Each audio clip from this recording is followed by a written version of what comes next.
بمسارات ودب تعنا عالمنا ዕድሚኦም ካብ 30 እስካብ 19 ኣብ ዝህልው ደቂ ሰባት እቶም 1.4 ቢልዮን ዝኣኽሉ ሕማም ፀቕጢ ደም ኣለዎም። እዚኣቶም ድማ 33% ይውክሉ። ካብዚኣቶም ድማ እቶም 2/3 ካብዚ ዕድመ 30 እስካብ 19 ዘለዎ ማለት እዩ ኣብ ሎው ሚድል ኢንካም ካውንትሪ ይርከቡ ማለት እዩ። እቲ ብጣዕሚ ዝገርም ከዓነ ካብዚኣቶም እቶም 600 ሚልዮን ወይ ከዓ 44% ፀቕጢ ደም ከም ዘለዎም ኣይፈልጡን እዮም። ብማእኸላይ እቶም 630 ሚልዮን ኣዳልት ሃይፐርቴንሽን ዘለዎም ኮይኖም እዞም 44% ዲያግኖዝ ትሪት ተገይሮም እዮም ሕማሞም ተነፂሩስ ዝተሓከሙ እዮም ማለት እዩ። ካብዚኣቶም ድማ እቶም 320 ሚልዮን ወይ ከዓ 23% ፀቕጢ ደሞም ብሕክምና ተቆፃፂሮም እዮም ማለት እዩ። ካብዚ ንረድኦ ዝርግሐ ሃይፐርቴንሽን ወይ ከዓ ፀቕጢ ደም ብጣዕሚ ዝለዓለ ከም ዝኾነን እንተንእሱ ካብ 3 ሰብ እቲ ሓደ ሰብ ሰለስቲኦም ተለኪዖም ፀቕጢ ደም ክርከቦ ከም ዝኽእልን እዩ። ሰላም ከመይ ትኾኑ ክቡራን ተኸታተልቲ፣ ብዛዕባ ፀቕጢ ደም እንታይ ትፈልጡ? ፀቕጢ ደም ማለት እንታይ እዩ? ፀቕጢ ደም ከመይ ክንከላኸሎ ንኽእል? ብኣግባቡ ዘይተሓከመ ፀቕጢ ደም እንታይ ሳዕቤን ከስዕበልና ይኽእል ዝብል ነገር ክንርኢና ንኽትከታተሉ ብኽብሪ ይዕድመኩም።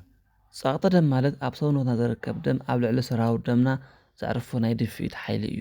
ሽሙ ከም ዝሕብሮ ኣብ ሰራዊ ደምና ዘሎ ናይ ደም ድፍኢት መጠን ፀቕጢ ካብቲ ንቡር ንላዕሊ ክኸውን እንተሎ እዩ። ንቡር ፀቕጢ ደም ዝበሃል ሲያስቶሊክ ናይ ዳያስቶሊክ ተለኪዑ ትሕቲ 120 ብ80 ሚሊሜትር ኦፍ ሜርኩሪ ክኸውን እንተሎ እዩ። ሓደ ሰብ ፀቕጢ ደም ኣለዎ ዝበሃል 2 ወይ 3 ግዜ በቢ 15 ደቂቓ ኣፈላላይ ተለኪዑ መጠን ፀቕጢ ደሙ ልዕሊ 140/90 ክኸውን እንከሎ ወይ ድማ ናይ ፀቕጢ ደም መድሓኒት ተጠቃሚ ክኸውን እንከሎ እዩ። መጠን ፀቕጢ ደሙ ተለኪዑ ልዕሊ 180/120 እንድሕር ኮይኑ ድማ ጽኑዕ ፀቕጢ ደም ይበሃል። ፀቕጢ ደም መብዛሕትኡ ግዜ ምልክት ኣየርእን እዩ። ስለዝኾነ ድማ ሳይለንት ኪለር እናተባህለ ይፅዋዕ።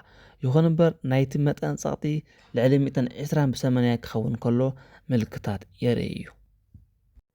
ሓያል ዝኾነ ሕማም ርእሲ፣ ሕፅረት ምስትንፋስ፣ ብኣፍንጫ ምድማይ፣ ኣብ እዝንና ድማ ጅውጅው ዝብል ድምፂ፣ ህግህግታ፣ ፀረውሮ ምባል፣ ቃንዛ ኣብ ሕቖን ኣብ ክሳድን እና ረሽረሽታ ዝኣመሰሉ ክስምዑና ይኽእሉ።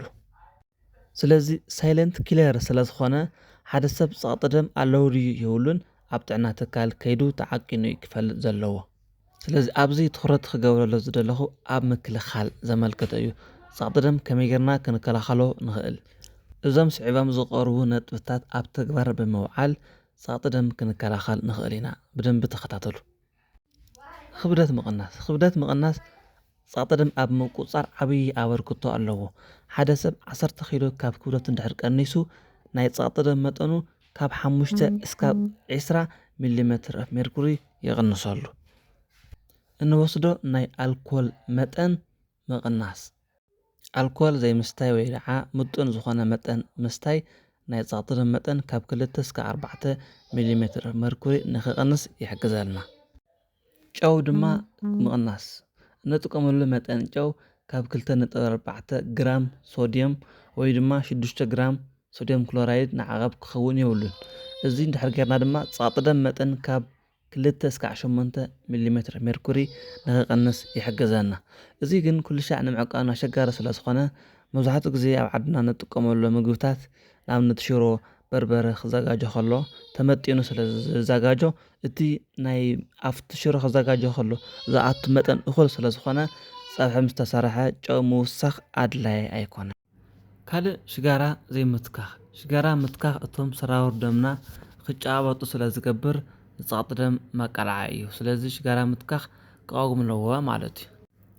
ተጠቀምቲ ኣሕምልትን ፍራምረን ምዃን፣ ናይ ሰውነትና ዝርግሐ መጠን ስብሓ ፈሰስቲ ወይ ከዓ ቦዲ ማስ ኢንዴክስ ካብ 18.6 እስካብ 24.5 ክኸውን ምፅዓር፣ ናይ ምዕጥቖ ዙርያ ናይ ተባዕትዮ ትሕቲ 94 ሰንቲሜትር ናይ ደቂ ኣንስትዮ ድማ ትሕቲ 80 ሰንቲሜትር ክኸውን ምግባር፣ ኣብ መዓልቲ እንተንእሱ 30 ደቂቃ ኣካላዊ ምንቅስቓስ ብምግባር፣ 5 ጨብ ምውጋድ ማለት ጨው፣ ጫት፣ ጭንቀት፣ ጮማ፣ ጭብስ እዚኦም ኩሎም ፀቕጢ ደም ንኸይሕዘና መከላኸሊ መንገድታት እዮም።